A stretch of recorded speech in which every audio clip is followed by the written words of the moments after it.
Arsenal's pre-season has now concluded, so we'll start with that. I think a mixed bag is maybe the best way to describe it, but of course they ended on a high with their Emirates Cup victory. 4 years in a row they've won it. It's always nice to see Arsenal lift a trophy at the Emirates. Hopefully they'll lift a bigger one in May, but we'll have to wait and see on that. So just going back to Arsenal's pre-season first of all, just want to get your overall verdict on what you thought of Arsenal's pre-season on the pitch. Yeah, I mean, look, I've been away on holidays, so I will freely admit I didn't sit there and watch all of the games against Newcastle and Spurs and Villarreal, but I watched most of them as I could. But it was a bit sort of stop-start, wasn't it? You could certainly sense after the Tottenham and the Villarreal games, you could sense the reaction from fans of this all feels a little bit familiar. Plenty of the ball, dominating possession, but that kind of sideways horseshoe, one side of the pitch to the other, never really looking like breaking teams down, conceding a goal on like pretty much a first shot, or in Tottenham's case from the halfway line, and then just struggling to get back in the game. And it all just felt very last season, didn't it? That's why I felt it was so important, the game at the weekend against Athletic, that Arsenal not just played well, not just won, but they played well, and there was signs in that performance that you could really sort of take from it and build on, and it went perfectly. Basically, they couldn't have had a better final warm-up game ahead of the game at Old Trafford this weekend than what happened last weekend.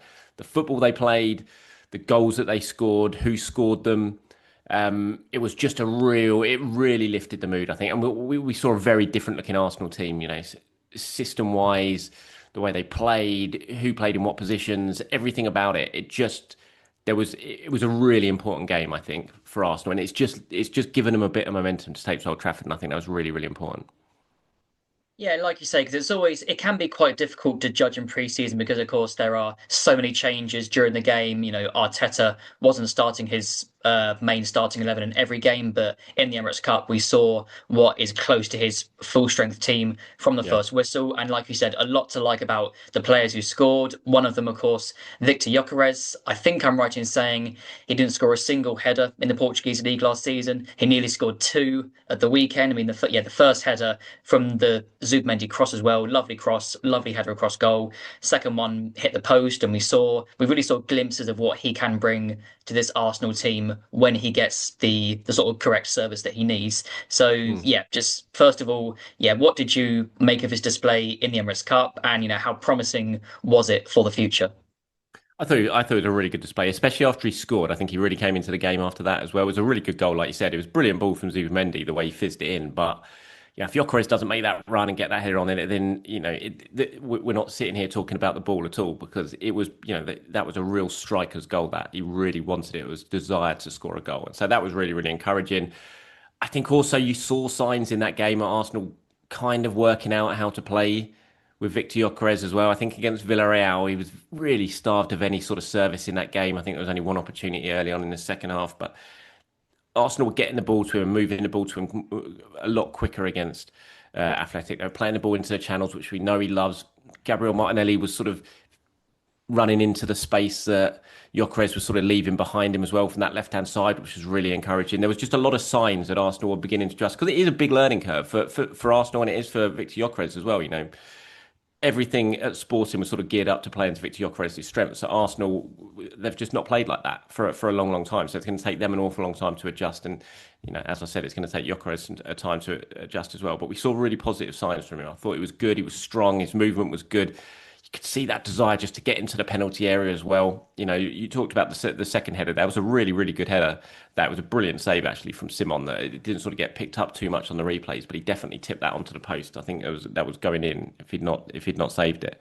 So yeah, I was really encouraged from that. I have to admit, as the summer's gone on, I was very convinced that Havertz would start at Old Trafford. I'm sure you're probably going to ask me about this later on in the show, but I think Havertz's little injury and the fact that Gyökeres has started these last two games has given Mikel a really big sort of decision to make when it comes to the striker. And I think that shows just how well Gyökeres played at the weekend, because I don't think I'm not sure it would have been too hard a decision otherwise, but I think it's a very hard decision now. Yeah, you're absolutely right. I'm going to ask about you about that later in the show, not just yet, but I will ask you about Kai Havertz because we saw, I mean, the way that he took his goal as well Mm. was, I mean, just the run as well, the run, the finish, everything about that goal from Kai Havertz was, pretty much perfect, I think. I think it's what we want to see more of from him sometimes as well. And it's still like you said, very early days with will it be Gyokeres, will it be Havertz? But say, we're a good few months into the season, both are fit, both are firing. Could we really see, a massive battle brewing between those two for weekly starts, do you think? I do think so. I think they can play together though. I really, really do. I think Havertz might play a little bit deeper of the two, but I think we'll see plenty of those two playing together. Yeah, Havertz's goal was great. Honestly, it looked like I was watching Gareth Bale in his prime for Spurs and Real Madrid at that time. The pace that he showed to get away from his man from that deep inside his own half, the strength to sort of hold off the man as well. And we've seen, he's bulked up. There's no doubt about that. Mikel spoke about it at the end of last season, and you can really see it now as well. And he showed that strength, the way he muscled off the defender, and then the finish was really clinical as well.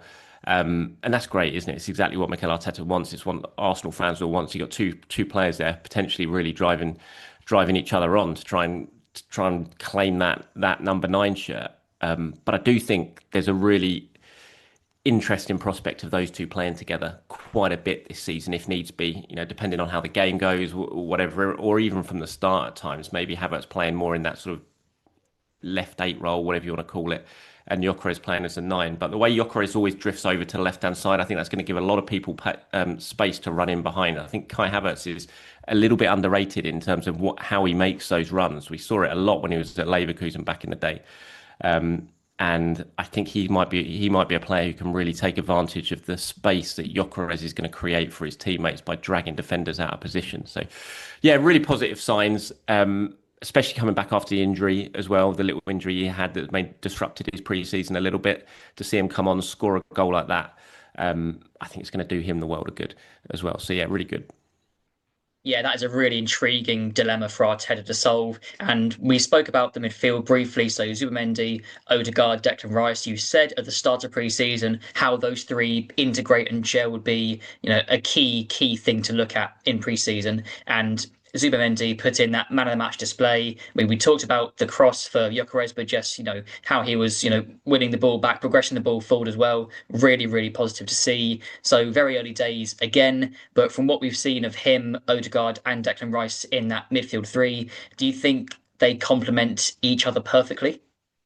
Yeah, I mean that was the best part of the day. I think was seeing that midfield three. I sat here saying that was going to be the theme of the pre-season, getting those two as much minutes together as we possibly could, and then he waited till the final game in the whole summer to actually start them in a game, which I was very very surprised about. But I mean the difference of those three playing in midfield, the how much better Arsenal looked was pretty stark. And I thought that midfield pairing of Rice and Zubamendi was really, really interesting. They basically played as a pivot. Rice wasn't playing in that left eight role that we've become accustomed to. He was playing very, very deep at times. He was playing deepest of the three at times. And there seems to be a real understanding of Zubamendi and Rice of, one would hold and the other would go. Zubamendi wasn't who I thought would just be the absolute screen, and that was about it. Was popping up in and around the final third. There was one point in the second half when he was basically on the touchline and brought a shot down, backheeled it into, I think it was Havertz to set up a chance.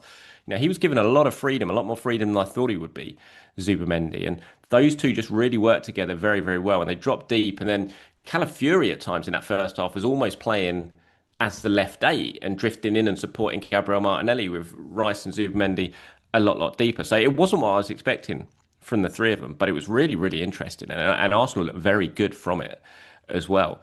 So yeah, I thought the three of them played very well. That was really, really encouraging. It's definitely going to be the starting midfield at Old Trafford at the weekend. Absolutely, I'm convinced that I'd be stunned if it's not. And Zubamendi, I knew Zubamendi was good.